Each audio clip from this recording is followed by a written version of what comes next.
Hi, in this video, we are going to look into Bayesian thinking.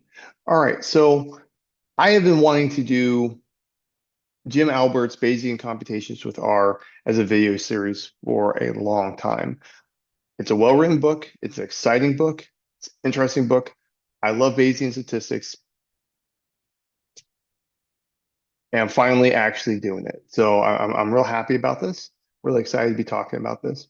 All right, so in this video, what we're going to do, we're going to take the simplest example that we have for Bayesian statistics, Bernoulli variable, zeros and ones, binary variable, and we want to do an estimation of the probability aspect from a Bayesian point of view.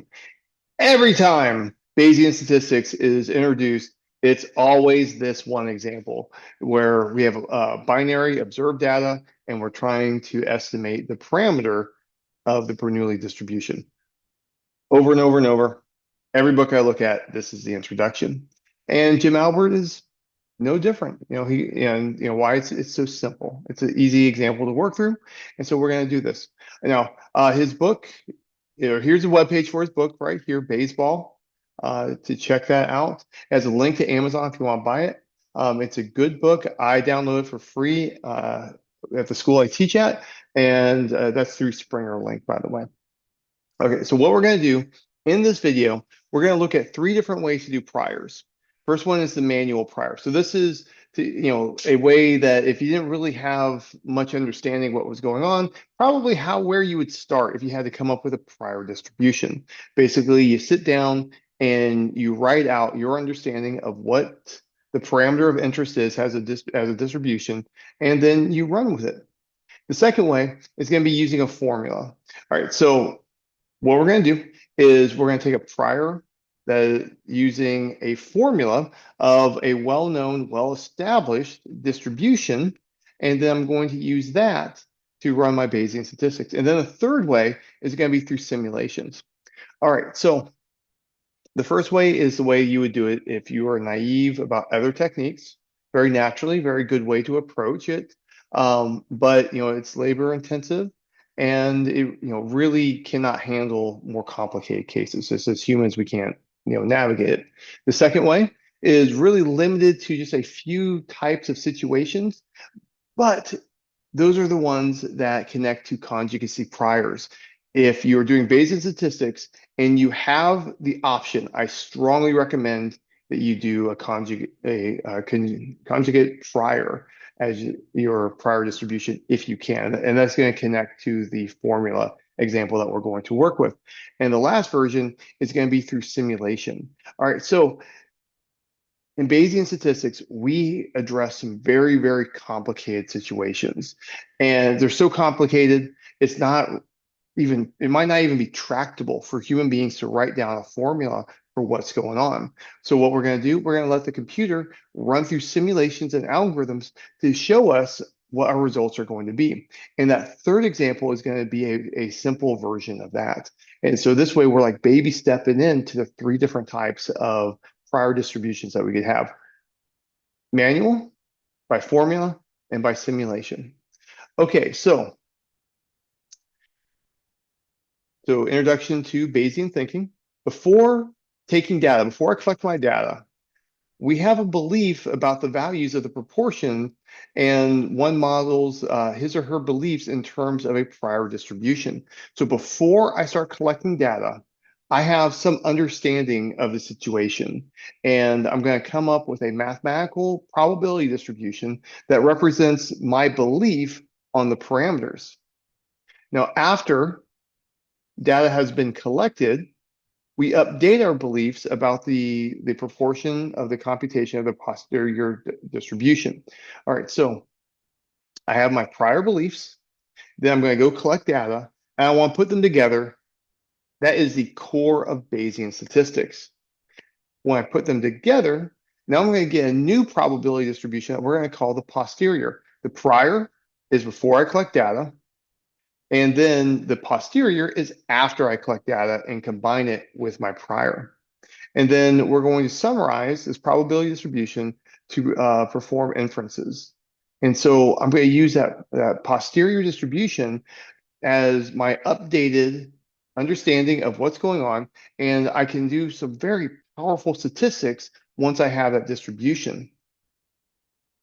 Also, we might be wanting to predict the likelihood outcomes, maybe expected values, maybe variance estimate, things like that. I have an entire distribution to work with. I have a very complete representation of the situation once I get that posterior going. Okay, so now let's go through an example. What we're going to do is we're going to create a binary variable where we have two different categories. Either they're a heavy sleeper or they're not a heavy sleeper. What we're going to do, we're going to try and understand the proportion of heavy sleepers using Bayesian statistics. All right, so let's suppose a person is interested in learning about the sleeping habits of American college students. Somewhere along the line, she hears that, you're supposed to have 8 hours of sleep on average as an adult. What proportion of college students get at least 8 hours of sleep typically? So here we think about a population consisting of all American students, and we'll let P represent the proportion of the population who sleep on a typical night at least 8 hours. We are interested in learning about the location of P. So we want to know about the value of P, but I don't actually know it. So the value of P is unknown. In the Bayesian viewpoint, a person's beliefs about the uncertainty in this proportion are represented by a probability distribution placed on this parameter. This distribution reflects a person's subjective prior opinion about plausible values of P. All right, so let's say that I don't really have a whole lot of information about what's going on, but I would like to know. So I'm going to go do some research. I'm going to start looking up articles, start doing some reading. And let's say that I find, an article, college students don't get enough sleep in one newspaper at the University of South Carolina. And the sample survey reports that most students spend only 6 hours sleeping. Okay. And so that's an interesting point right there to work with. Another article called Sleep on It, implementing a relaxation program into the college curriculum, has a sample of 100 students. Approximately 70% report receiving only 5 to 6 hours of sleep on the weekdays, 28% receiving 7 to 8, and 2% receiving the healthy 9 hours for teenagers. Okay, so now I have some information about this, and I'm going to form my prior distribution given that I have some insights to work with. So based on this information, the person believes that college students generally get less than 8 hours of sleep, and so P is more than likely less than 1/2. After some reflection, let's say that our best guess is 0.3. All right. So we're 30%, but it is very plausible that this proportion could be as high, as 0.5. It might be even lower. It might be 0. So we believe that the true value is between 0.5. We think it's probably around 0.3, but we're not 100% sure. Also, we might just be flat out wrong, right? It might be potentially, but unlikely, given all the information I have, it could be greater than 1/2. Maybe these papers are wrong. Maybe my prior beliefs are wrong. We don't want to exclude the possibility that could be greater than 1/2, 100%. So we could leave just a little bit of wiggle room in on that end. All right, so we're going to take a sample of 27 students. 11 record that they had at least 8 hours of sleep in the previous night. Based on the prior information and the observed data, our researcher is interested in estimating the proportion P. In addition, she's interested in predicting the number of students that get at least 8 hours of sleep in an upcoming new sample of 20 students. All right. So suppose that our prior density for P is denoted by G of P. If we regard a success, remember we're talking Bernoulli, a success as sleeping at least 8 hours, and we take a random sample with S represents the successes, F represents the failures, then we'll have a likelihood function given by the product of the Bernoulli distributions for each of these. And boom, we've got that. For the posterior density of P, by Bayes' rule, we'll up to a proportional constant. What we're going to do, we're going to take our prior, we're going to take our likelihood, multiply them together. That's going to give us our posterior density. All right, so we're going to demonstrate posterior distribution calculations using three different techniques, three different priors, that is, and then we're going to take a look at the results. All right, so using a discrete prior.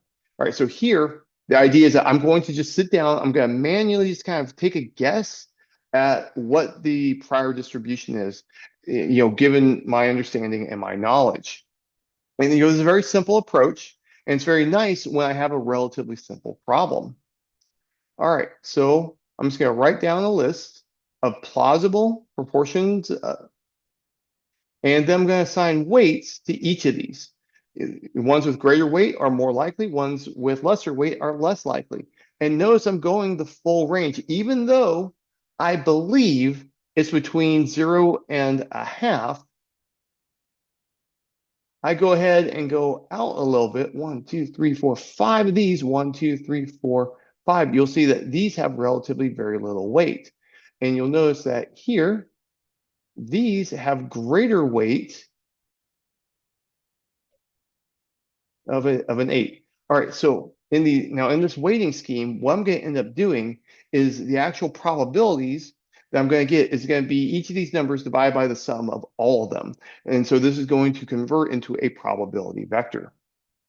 All right, so let's go ahead and do it. So P is going to be the vector of proportions, and the prior is going to be the corresponding weights. So P is going to be the values from 0.05 to 0.95, and moving in 1/10 intervals.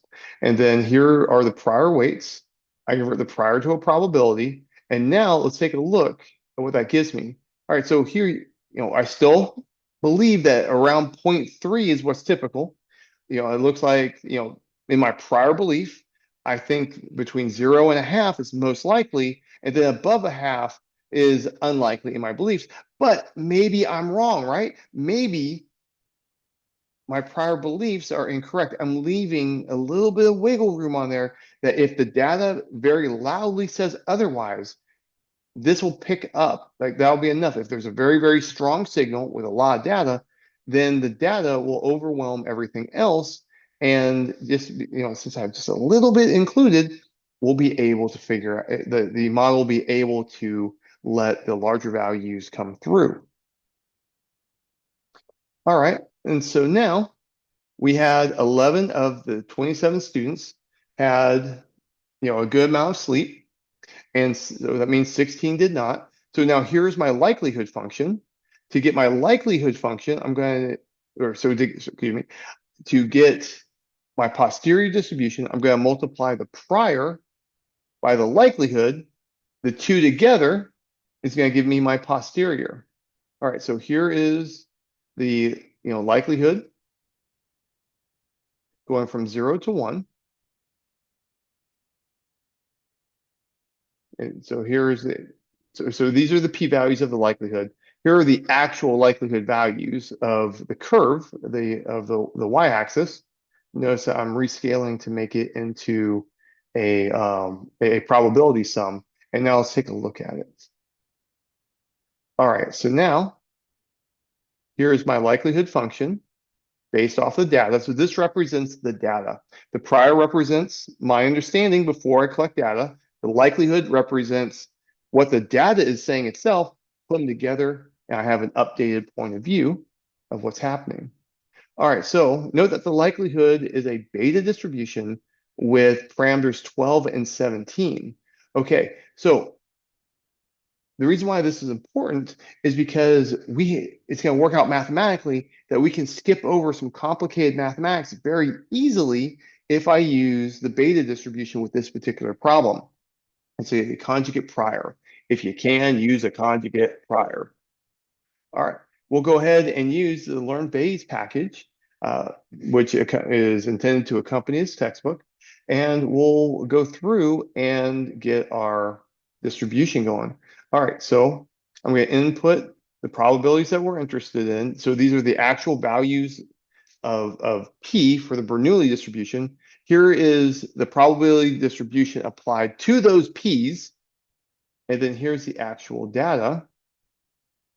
And so now these P's are all the values that I consider plausible for the proportion of college students that get enough sleep each night. Here's the prior belief that I have. I take the prior belief, combine that with the likelihood, and I see, hey, this is my updated view. All right, well, when I look through here, what's the most likely? All right, about 0.35. Oh, okay. That's not contradicting my previous point of view. Now, it's just things will be now a little bit nuanced and more refined. So let's look at the posterior distribution. All right, so now you'll notice that the distribution, like got very clumped up around 0.35 here. All right. So here, note that most of the posterior probability is concentrated around 0.35 and 0.45. If we combine the probabilities for the three most likely values, we can say that the posterior probability falls in these three with, which is 0.95 of the entire distribution. So this is like a 0.95 interval on a probability distribution. All right, so that was the manual prior. Let's go through and do a beta prior. So here, I'm going to set up the beta distribution, and this is going to be my prior belief, and I'm going to have to pick some value. If I pick uniform, which is included in the beta family, then that's basically saying I have no idea where it is. I'm not leading any location, and I have no preference of a subinterval over another. All right. And so that's a good way to go if I don't know what to do, if I'm unsure in this situation. So since the proportion is a continuous parameter, an alternative approach is to construct a density on the interval 0, 1 that represents the person's initial beliefs. Suppose she believes that the proportion is equally likely to be smaller or larger than 0.3. Moreover, she is 90% confident that P is less than 0.5. All right, well, I can sit down and do some mathematics and work out what would work for a beta distribution. So a convenient family of distributions will be the beta, and here is the kernel of that distribution. So what I'll do is I'll take my knowledge and understanding of what's going on, and I'll estimate the alpha and beta shape parameters on this. All right, so the person believes that the median and 90% percentiles are given respectively as 0.3 and 0.5. All right, so if we have from our prior knowledge, we believe that the median is 0.3, that's our central tendency measurement, and the 90th percentile is 1/2, then I could sit down and do the mathematical computations to figure out what alphas and beta values, A and B values, give us those. And so we're going to go with alpha equal to 3.4, beta equal to 7.4. And now I'm going to play the same game, but now my prior just has a different structure to it. Okay, now let's take a look. Now here's my beta prior. Look at that. You'll notice that the central tendency is around 0.3, like we said. It is possible that the actual proportion is greater than 0.95, but it's very, very unlikely. So combining this beta prior with a likelihood function, we'll get a posterior distribution that is also beta. That is a beautiful mathematical result. And that's by happenstance of our choice of a conjugate prior, by the way. And so this is my new posterior distribution, which is a beta distribution itself. And so my parameters are going to be 14.4, and then let's see, that's 23.4. for my two parameters of the beta distribution. All right, and so something that's nice, by happenstance of my choice of a conjugate prior, it's beta once again, which means boom, I can use the beta distribution to knock this out. If I did not have a conjugate prior, it can be a much more complicated result, and it can be a lot harder to get computational results out of R. It's quick and easy because of the choice I made. All right, so let's go ahead and take a look at what this is like. Okay, so my red is my prior belief. The green represents the data, and the blue is the combination of the two. You can see that the blue distribution is, its peak is in between the peak of red and the peak of green. That's because it's a compromise between what I previously believed before I collected data and what my data is telling me. And using this, I can, do any type of computation I would want, any type of analysis that I could get out of a probability distribution. So, for example, let's say I wanted to know what proportion of students um, were heavy. What's the sorry? Is it likely that the proportion of heavy sleepers is greater than 0.5? So, is P greater than 0.5, greater than a half? I can use this blue distribution to do a computation, and the area under the curve is only 0.07. So it's possible, but unlikely that the proportion of heavy sleepers is greater than a half. The probability is so small, it is unlikely that more than half of students are heavy sleepers. And a 90% interval estimate for P is found by computing the 5th and 95th percentiles of the beta distribution. So boom, I have an interval of what are realistic, or what are, given my information, given my prior knowledge, given my data, this is the range of reasonable proportion of heavy sleepers of college students. And now these summaries are exact because I'm using R functions. These are not simulations. And so something that's nice about this approach, when I can use it, is that we have very mathematically complete aspects to what's going on. Now, another way that we could go through is by simulation. Uh, we can do a simulation of a large number of values and, look at the posterior that we get from there. And so here we'll run through another posterior simulation. So I'm using R beta with the parameter values that we had for the posterior. And then here, boom, here is the updated distribution for the proportion of heavy sleepers. Easy peasy lemon squeezy. And so, notice that, 0.5, it is possible be, greater than 0.5, but it's unlikely that half or more of college students are getting enough sleep, according to this study. And here I can get an interval for the value of students that are getting enough sleep. Now, the next way we can go about this is by doing simulation. Now, in this problem, simulation doesn't make sense. Honestly, it's a simple enough of a problem. I don't need simulation.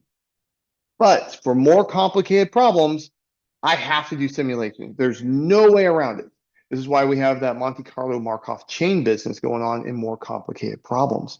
And so what we're going to do here, we're going to do a baby problem, a simpler problem, to help baby step into the more complicated situation.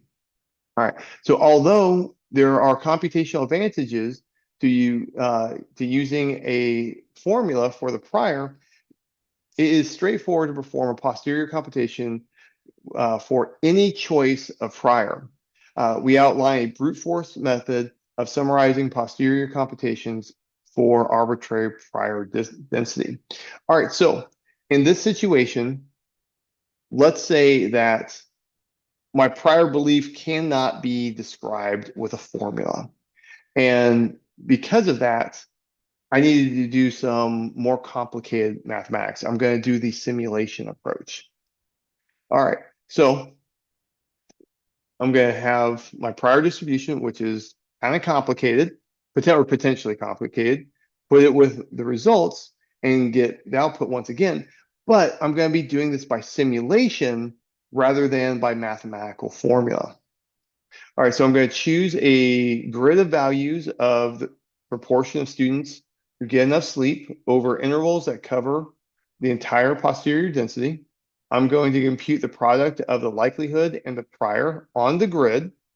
I'm going to normalize by dividing each product by the sum of the product. So I'm going to multiply likelihood by prior, and then I'm going to rescale so that I have a probability distribution.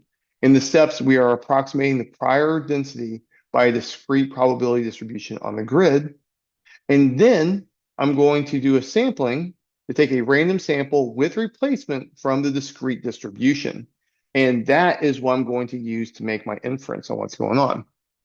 The resulting simulated draws are an approximate shape of the posterior distribution. All right, so suppose it is convenient to state our beliefs, our prior beliefs on intervals from like 0 to 0.1, 0.1 to 0.2, 0.2 to 0.3, all the way up to 0.9 to 1. All right, so we've got 10 subintervals. And then we're going to assign probabilities to these intervals. All right, to keep things just kind of rolling, keep things parallel to what we had before, we're going to use exactly the same weights we had previously, and also you'll notice that in the first example, the midpoints of these intervals match the probabilities I had up there. All right, and so I'm going to take this to be a continuous distribution, but we're going to represent it with a stair step function, because things are just more complicated here. All right, so we're going to convert the prior weights to probabilities by dividing each weight by the sum. All right, so here are the midpoints of each interval. Here's my prior beliefs. So when I look at this value here, the third interval, so 0.2 to 0.3, I'm saying is 8 times as likely as 0.9 to 1. I'm going to rescale the prior to sum up to 1, so it's a probability vector. And we're going to take all the possible proportions of heavy sleepers from 0 to 1, and I'm going to have a pretty refined grid of a length 500 on this. And now let's go ahead and plot it. So now this is my prior distribution, and so it's a stair-step function that we can see that we see the peak is between 0.2 and 0.4, and we see positive probability put 0.6 and above, but very small probabilities there. On the grid of values, we compute the posterior density by multiplying the histogram prior by the likelihood function. Just multiply them together, easy peasy lemon squeezy. So I've got the density of the beta distribution. That's going to give me the likelihood. I'm going to multiply by the histogram prior. And so this is my likelihood function. Here is my prior distribution, multiply them together, and now I'm going to plot. And now that looks pretty complicated, right? That looks like a weird curve. I would prefer to not have to work with this directly. Okay, kind of a peak and a drop, and there's some stuff going on here, but that's okay. What we're going to do is we're going to let the computer do the work. We're not going to do this by hand. No, not at all. All right, so we're going to take a simulated sample from the distribution that we were just looking at, that weird looking curve, and then we'll be sampling with replacement, and that's going to be our representation of the posterior distribution, something a little bit easier for us to handle than having those weird curves. All right, and so now this is the histogram of what I get from doing the simulation, and you'll notice that this is a stair-step function, but things match pretty well to these curves. But we're going through the subintervals and making them flat. And the simulated draws can be used to summarize what we observe, and that's how we're going to figure out what is our probability distribution after we combine our prior with our likelihood and get our posterior. All right. I really enjoy this topic. Bayesian statistics is a ton of fun. I really enjoy it. I hope you enjoyed this video. And remember, life is short. Do math.